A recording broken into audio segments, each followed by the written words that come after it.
नमस्कार, मी पंजाब डक. आज आहे 9 जुलै 2025 आणि हे आमच्या परभणी जिल्ह्यातले मोवाडी गावचे तालुका जिंतूर ते शेतकरी आहेत.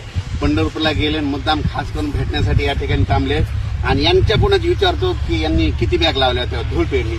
तुमचं पाहून 32 बॅग लावलेली आहे. 32 बॅग लावली. आता त्यांचा कापूस एवढाला आहे. हो. तर या ठिकाणाहून आता त्यांना ते म्हणले की आम्हाला अंदाज द्या. तर आज आहे 9 जुलै 2025. आजपासून सर्व शेतकऱ्याला सांगतो की आणखी 9-10 आज रात्रीच्याला मात्र तुमच्या जिंतूरकडे खूप पाऊस पडणार आहे.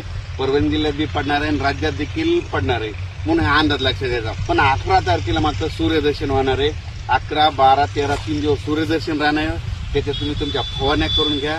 तुम्ही तुमचे खतं पेरून घ्या. कारण की 14 आणि 15ला परत मोठ्याला थांबाचा थोडा पाऊस येणार आहे. पण ते भाग बदलत असणार आहे. लय मोठा काही नाही म्हणून काही चिंता करायची गरज नाही.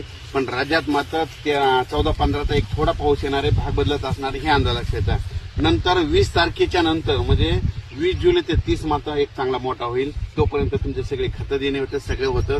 म्हणून या ठिकाणी हे खास करून शेतकऱ्याला अंदाज दिलेला आहे.